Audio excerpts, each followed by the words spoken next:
If you're a 1Password subscriber, your bill probably went up this year. The app didn't change, and you got nothing new for the money. The renewal quote came back higher, by about 33%. What gets me is the reason. It has less to do with the product than with the fact you'd already committed. Switching a password manager feels like a hassle, so most people just pay the new number and move on. Companies price around exactly that inertia. The list price on the individual plan went from $35.88 a year to $47.88, which is $12 more every year for the exact same product you already had.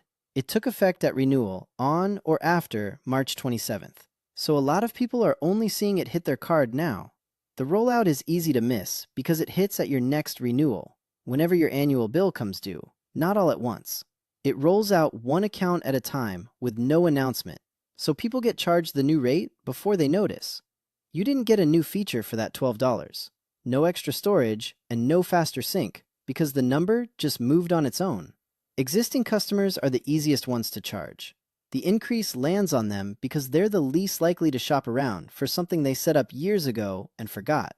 It gets stranger when you open the pricing page, because if you go to 1Password's site right now, you won't see $47.88 anywhere on it. The page shows a lower number instead, $2.99 a month for individual, with the higher price struck through beside it. It reads like a sale, as if they raised the price and instantly handed you a discount on it.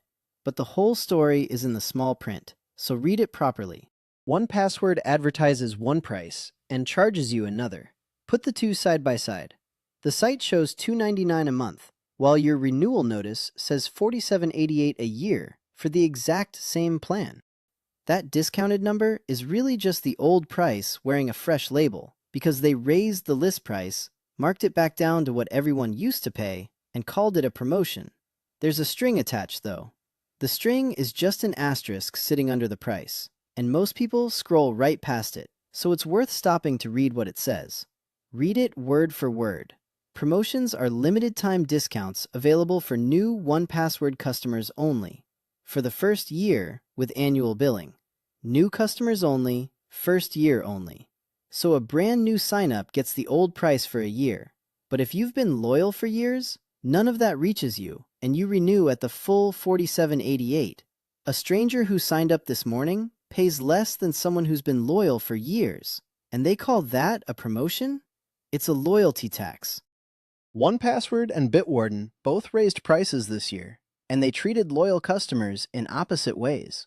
Bitwarden went first, back in January, moving premium to $1.65 a month, or $19.80 a year.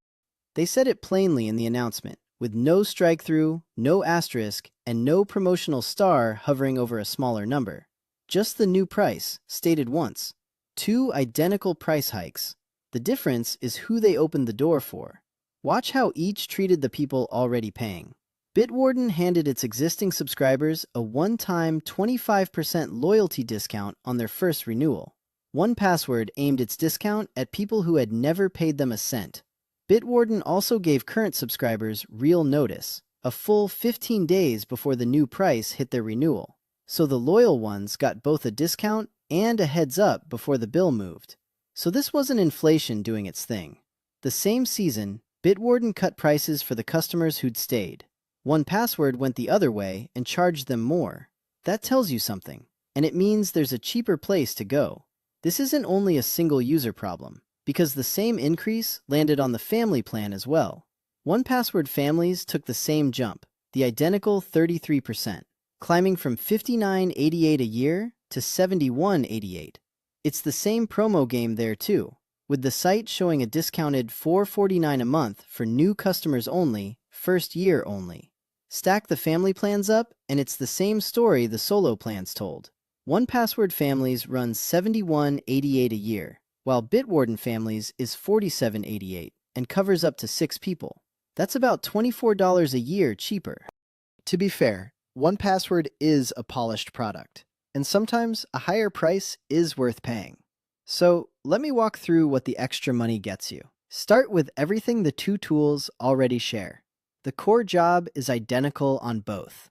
The encrypted vault, passkeys and two-factor codes, autofill in your browser, sync across every device you own. Whichever one you pick, the day-to-day feels the same, and both are secure enough that safety isn't the question. Line them up on the things that separate them. 1Password gives you the slicker interface and the design polish, while Bitwarden is open source, which the security world cares about because anyone can audit the code. With a closed app, you're mostly trusting the company to be telling the truth. And Bitwarden has one thing 1Password doesn't offer at all. 1Password has no free plan at all. You get a 14-day trial, and after that, you either pay or you're locked out of your own vault. Bitwarden's free tier is permanent and already covers unlimited logins on unlimited devices, which, for many people, replaces everything they were paying 1Password for. So that's what the premium actually buys you, a nicer interface. Both tools lock your passwords away just as well, so security isn't the difference. You're paying extra for the wrapping every year you stay. Set the branding aside and run the only comparison that ends up on your card statement. Put 1Password and Bitwarden's yearly prices side by side. At renewal, 1Password is $47.88 a year, while Bitwarden Premium is $19.80 for the same core job. Do the subtraction on a single year. $47.88 minus $19.80 leaves $28 and change, saved every year for the same core job. And a password manager is the kind of thing you keep for years. So 5 years of 1Password adds up to $239.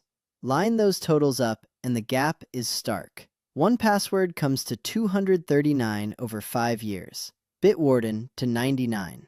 So the polish is costing you roughly $140 for a nicer interface. And that's just the paid tier, because you can also pay nothing at all and let Bitwarden's free plan cover unlimited logins on unlimited devices. For almost everyone, the answer is Bitwarden, at $19.80 a year, or free if you skip the extras. And staying loyal to it never costs you more. Switching costs you almost nothing, because Bitwarden imports straight from a 1Password export, and all your logins come across in a single move. You give up the nicer interface.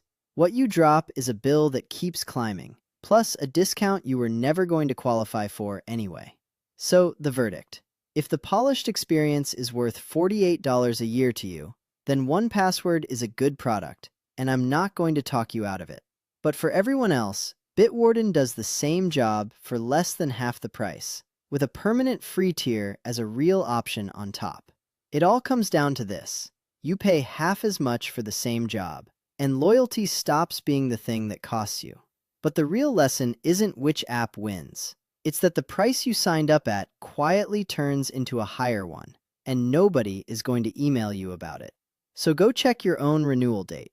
If your password manager raised your rate this year, you had a cheaper option the whole time, and switching takes minutes. So that's the verdict. Pick the tool that wins at the one thing you do all day, and skip the rest. If this saved you money, subscribe. The next verdict drops next week.